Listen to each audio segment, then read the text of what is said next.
And so we're going to go down the line and give everyone here on the panel a chance to share a little bit about themselves, things that you might not know about them that will help you feel a little more connected. Okay, is this working?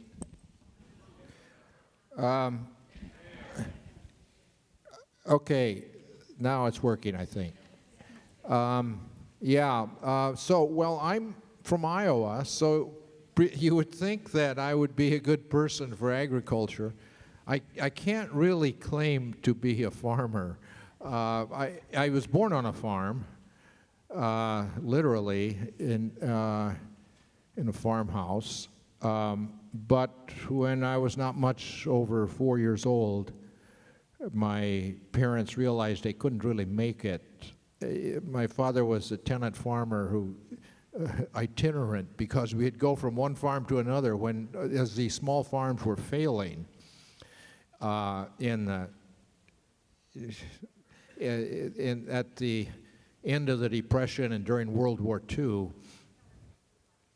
And there'd be one small farm after another where you could move and share the crops with the owner, but that didn't really work. So my father was able to get a little house, which we moved to the edge of a small town, Denison, Iowa, and it was we were pretty crowded, and this will sound like I'm saying, we had hard times. Actually, it's exactly the opposite. We were lucky. Those were good times, even though there were 7 children and 2 parents with 3 bedrooms. So the 5 youngest of us were all in the same bedroom with 2 beds squeezed against each other, and 3 of us in the bed I was in. But those were times of rising expectations. And so even though my father was only educated to the 8th grade, you could go to college, you could work your way through college, and you didn't end up in debt for the rest of your life. It's actually tougher now than it was then. And I actually feel, and I think it's what annoys me and why I'm writing my second book now is that it's partly a stupidity of our government that we're not taking advantage of the great educational. We still have the best universities in the world with best potentials for innovative technologies and things. So we have to set up a system such that we encourage that innovation and make our nation the one which is the most advanced and still has opportunities for young people. But anyway,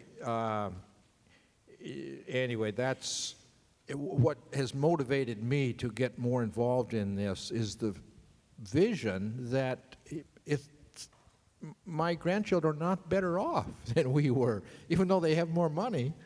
But their prospects for the future are not good if we don't get our government to be a little more smart. I think I'll stop there. Hello. I grew up in the state of New Jersey, the Garden State, and I was telling Ellie earlier, she asked me how I got interested in environmental issues, and I think it has to do with the fact that I grew up in the tiniest house in my little town, but we had a stream in our backyard, and we had woods, and back then children were free range, so we just ran out. We lived outside in the woods. My friends and I would hunt for tadpoles and frogs, and one day the stream turned orange.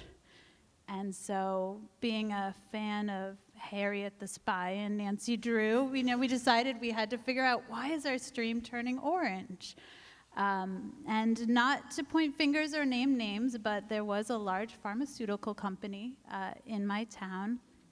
And so as I got older and got into a chemistry class in high school, and the idea of doing a project was to go out and let's monitor the stream and let's figure out what's there. And then in college, I decided I wanted to study Earth systems so that I understood our biosphere, but I also understood our anthrosphere and what are the human systems that are really changing the world we live in. And that led me to World Watch, staying interdisciplinary, and now my work with Earth Policy Institute, looking at the globe. So I can look back, and the projects I remember from growing up, were in third grade we learned about endangered species, and just the fact that animals that lived on our planet might not be there. I mean, it was astonishing. So throughout my life, I've been learning a lot of the bad news. And a few years ago, about 5 years ago, my husband and I were trying to decide, do we want to expand our family and have a child? And I haven't spoken about this publicly before, but I actually went ahead and made a list of the pros and the cons. And my work was covering a lot of the bad news. So the reasons for not adding another person to this planet were pretty large. But then I could look at the other side of the list, and what were the reasons for hope. And I saw things like the Beyond Coal campaign that was coordinated by the Sierra Club, trying to close coal-fired power plants around the country with the help of hundreds of grassroots organizations. And I saw Citizens Climate Lobby, and I saw that people are out there taking their own time and writing letters to the editor and meeting with Congress members, and I just felt like there could really be change. And today, I have a 4-year-old, so and now I have a real personal reason to fight to make our planet as sustainable as possible. Thank you. And I'll introduce myself a little bit more. I grew up in Baltimore, and some of my best memories were visiting my great-uncle's dairy farm north of Baltimore County. And I wound up in college studying art and then getting involved in nonprofit, but all along I kept feeling the tug to be a farmer. And a couple of years ago, my aunt bought some land in Central Virginia and asked me and my husband to move there with our teenagers to take care of the land.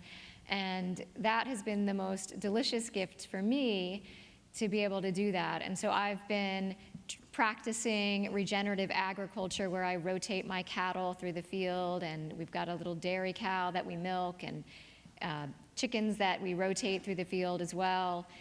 And it's so pleasurable for me to be doing that at the same time that I'm doing this work with Citizens Climate Lobby and thinking about issues related to carbon sequestration, and can agriculture play a role, and what is that like to set up a farm to do that kind of work.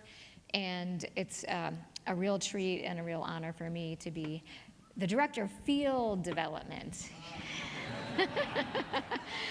So all right, so I want to tell you a little bit about what we've been doing with CCL and the Agriculture Committee. So this is one of our action teams.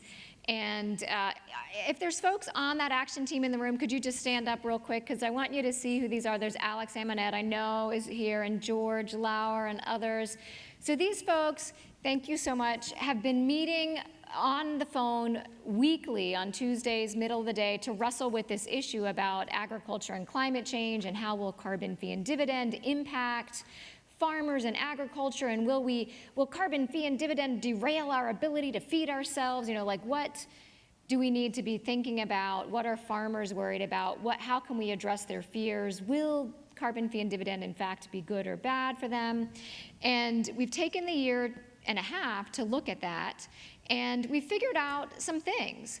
So a farm is both a lifestyle, like me and my husband have running this farm, and it's also a business. And we always hear about the steadily rising fee, that businesses like predictability. And so the predictability of the steadily rising fee that is unique to the carbon fee and dividend is ideal for farmers. So that's exciting. That's a good piece of news. The fact that it's going to take a while, we're not asking farmers to make the change today. We're not saying you cannot farm with this piece of equipment. We're saying you'll need about 5, 10, 20 years to fully implement your transition. Well, that's a generation. That's the time that I'm going to take to pass the farm on to my children. So my children will be farming differently than I will. It will be my responsibility and their responsibility to create a plan for the transition and to implement that plan over time. So that's a relief for farmers, to knock that off the list. Big farmers are concerned about global market share. If we're selling our wheat on the global market, across borders, or even on the global market in the US, if our US carbon price puts us at a disadvantage globally, then that's going to be bad news for farmers. Again, carbon fee and dividend with the border adjustment, right, resolves that question for farmers better than any other policy. If you look at regulations, there's no border adjustment in regulations. If you look at cap and trade, they have an adjustment that they call, let me get the name right, free permits, and that's guessing how much trade we're going to have. It's focusing only on the most carbon-intensive products. And so there's hope but uncertainty. With the carbon fee and dividend, with the actual border adjustment on actual things leaving or coming into our country, we've got predictability. We can have the greatest possibility of retaining our competitiveness. So all of those things make us on the Agriculture Committee hopeful about farmers being able to embrace the carbon fee and dividend, about agricultural senators and members of Congress as well. Now, I want to tell you one little thing about what we're doing with the Agriculture Committee. We've got a special focus on reaching out to groups that are organizing farmers. So we've got a fellow here from the Farmers Union. So Tom Driscoll over there, we had lunch with him. Farmers Union is focusing on family farms of any size, but mom and dad and kids are running the farm and doing the work on the farm. And we're also working with the American Farm Bureau Federation, who are focused more on agribusiness as the folks that they're listening to. And we are hosting our 5th meeting with them on Wednesday, and they're bringing in some of their top dogs into that meeting, so we're excited. And then Alex Amonette, currently from Washington State, so wave your hand in the salmon-colored shirt, is organizing our effort to reach out to the Farm Bureau on the local level. And so we're going to hand out at the end some work that we're doing with the Farm Bureau. If you're interested in helping with that project, we'd be interested in hearing from you. So I'm going to pass it over now to Dr. Hansen to do a little explaining for us on how climate change is going to impact agriculture generally. Yeah, well, that's a hard question. And the answer is not much different than it was in 1988 when I testified to Congress, when I realized after my testimony that I'd left a misimpression. That was a summer of extreme drought in the Midwest, and the Mississippi River dried up.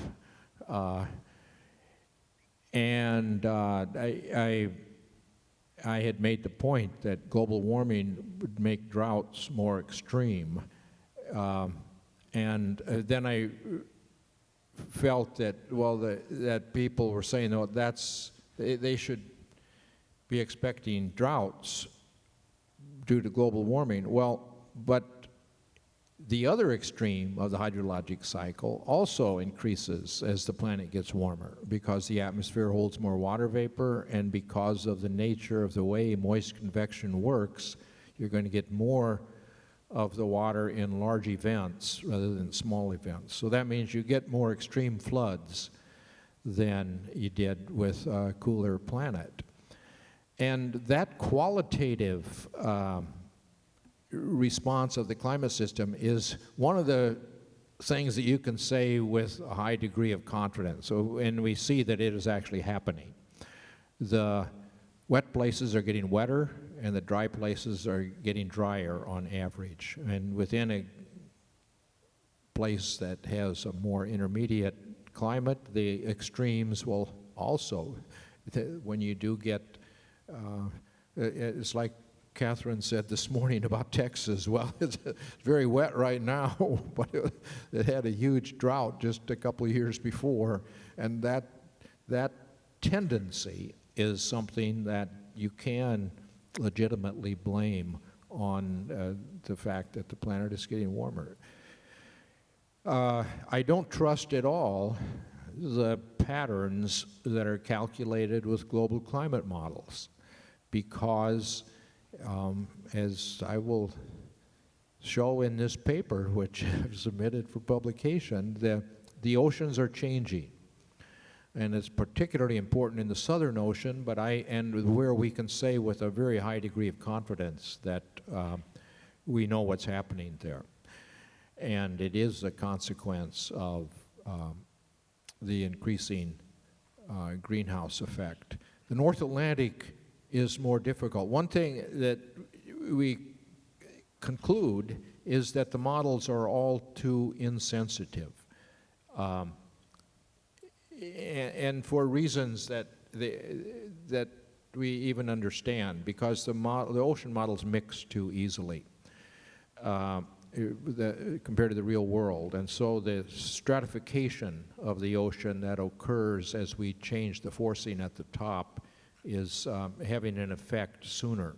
And I think, although I have a harder time proving this with the current model because it doesn't do as well in the North Atlantic as it has too much sea ice for reasons we understand. But I think the changes in the North Atlantic are already starting also.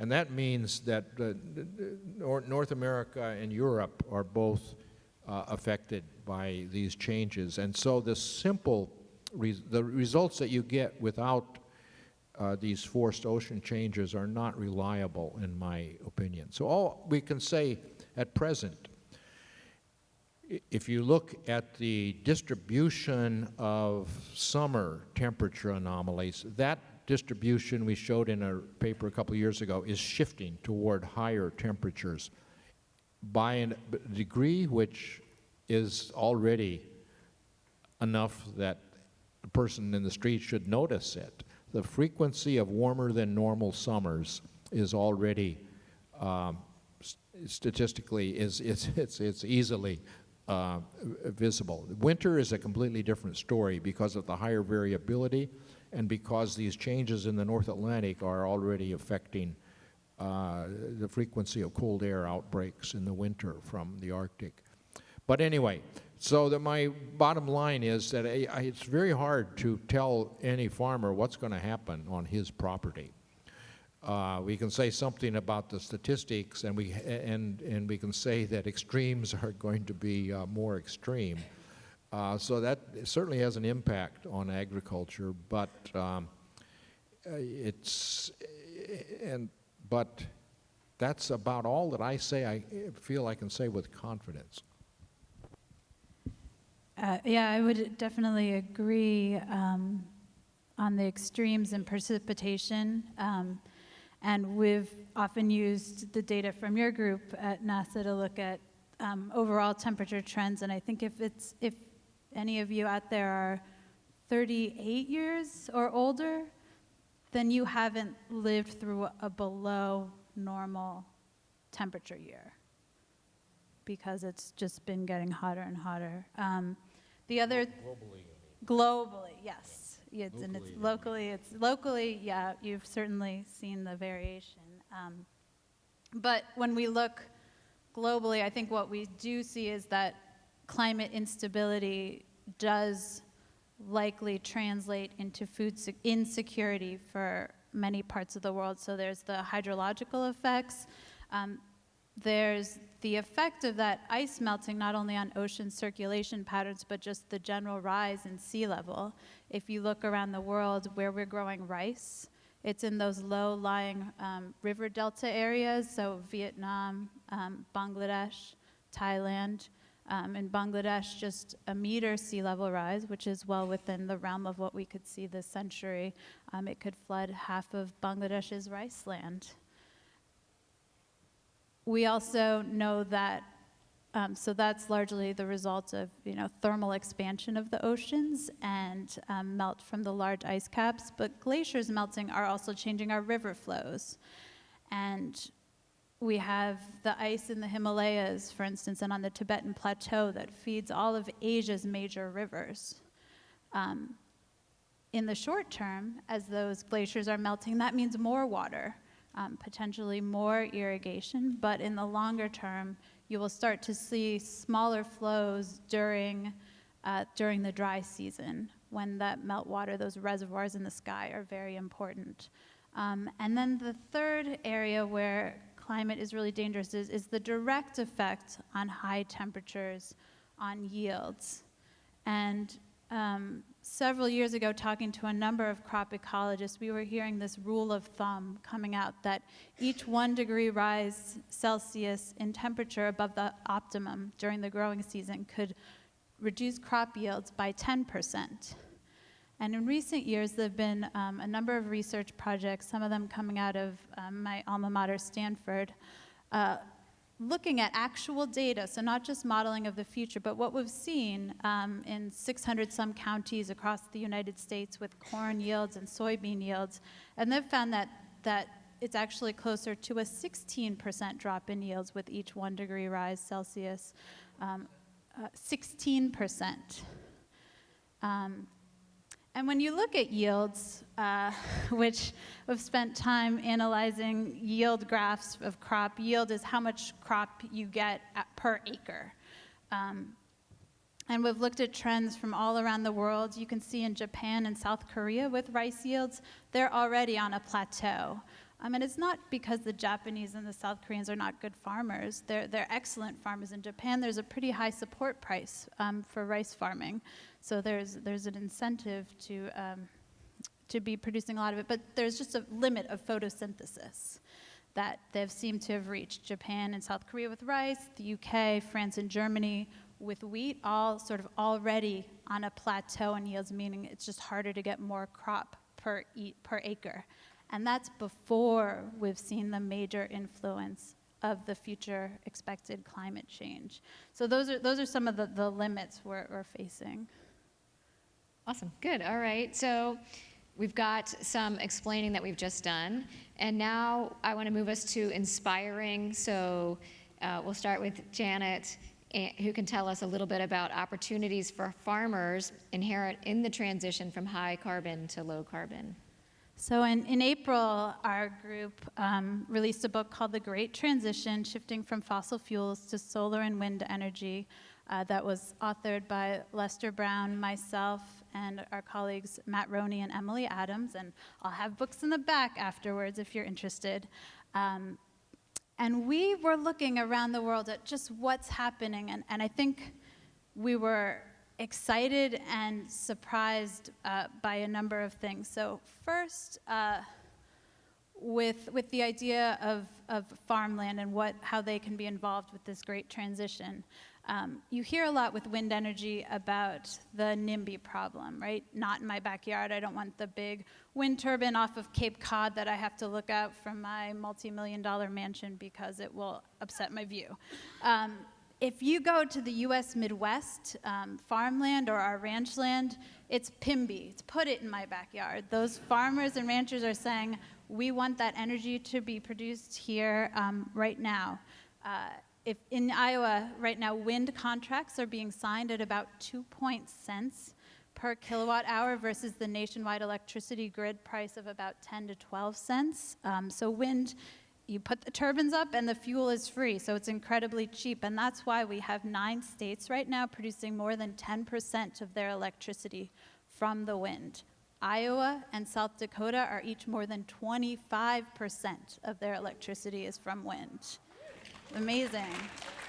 So back when I started looking at this, I mean, everybody said, no way could any economy go above 20%. You know, that would be the cap, and even that would be pie in the sky. But they're showing that, and they're part of a big integrated grid, of course, so trading that power around. Texas is about 9% wind right now, and there are power lines transmission lines being built right now that will move power both from windy West Texas and the Panhandle to the populated parts of Texas, and then export power to Louisiana and Mississippi. Of course, a lot of this is on ranch land. And when people look at energy production on land, I think a lot of people say, but what about biofuels? So we looked at the numbers, and we found that if you planted an acre of corn in Iowa having some of the most productive farmland on the planet, you could produce enough corn to make about $1,000 of fuel-grade ethanol.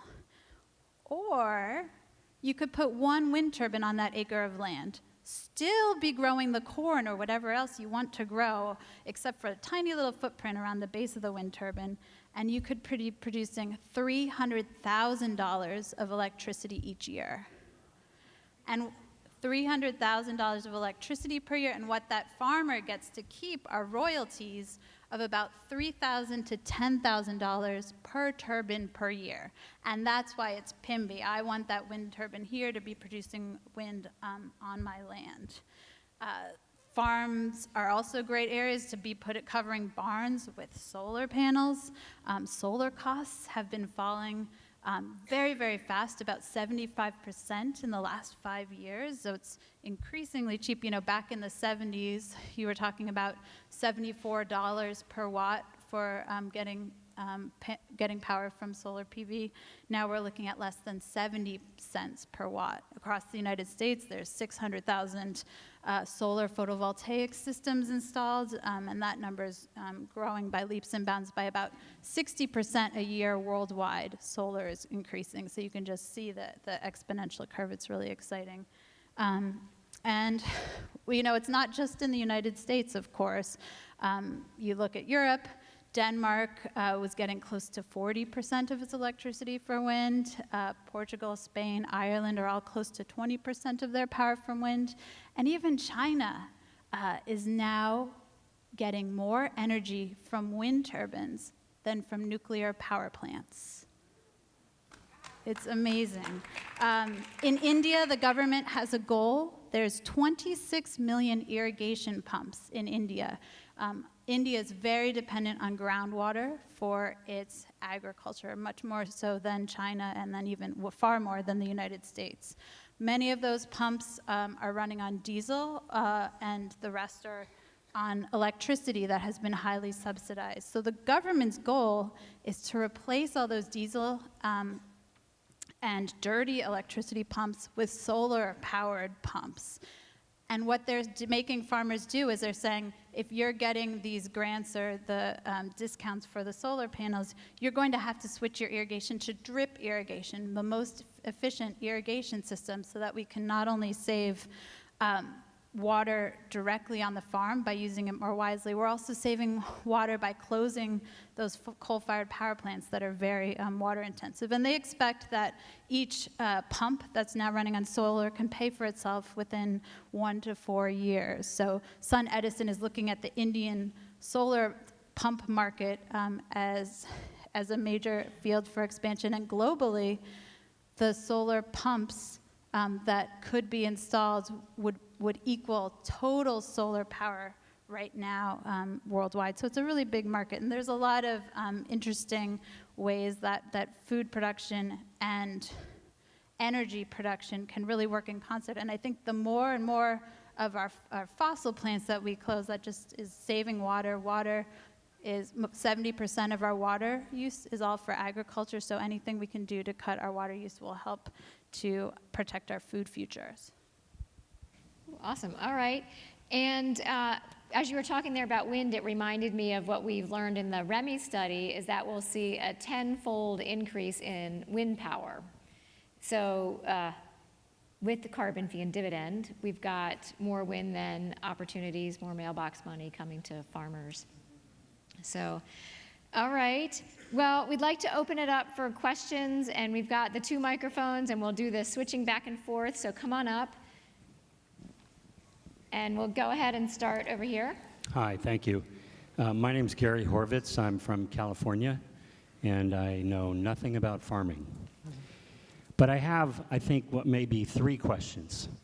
First of all, food production, industrial food production in this country has been described as the transformation of petroleum into food. So my first question is, what would be the effect on food prices of a steadily rising price on carbon? And the second part of the question is, in that context, how does that interact with price supports? We talk about being against fuel subsidies. Are we also against farm price supports, or is that something outside of our territory? And the third part of my question is, what are the bullet points that we give to members of Congress in farm states about why fee and dividend is good for farmers? Okay. I'll jump in and answer some of those questions. The points that we give, to representatives from agricultural communities is that the government is already beginning to enforce the regulations, the EPA regulations, and farmers don't like regulations. Farmers classically don't like the government coming in and saying you need to farm like this or use this tractor. And the correct framing here is not carbon fee and dividend versus nothing, but carbon fee and dividend versus regulations as we move down the track here. And so when we look at that framing and then we look at what carbon fee and dividend offers the farmer versus what any other proposal or solution for climate legislation offers, carbon fee and dividend is far better for a business, for a farm. So the predictably rising price allows for planning, which allows for a steady stage transition for any business, including a farm, from high carbon to low carbon. The dividend going back to consumers who are buying the goods, the national quality of our plan rather than state by state. If Washington State tackles a carbon tax, that puts Washington State farmers at a disadvantage to other next door neighbor farmers. But if we've got a national plan, then we eliminate that kind of disadvantage happening state by state. With the border adjustment, we eliminate the risk of a disadvantage happening globally. Goodness, I lost your first two questions, but Well, I'd just add one thing. The one first thing part to was, that. one part was about price Prices, supports. But let me add my one thing first, just take a second. And that is that although the carbon fee will increase the cost of food, it will favor the nearby farmers, and it will favor the national farmers over importing food from New Zealand or other places that we import it.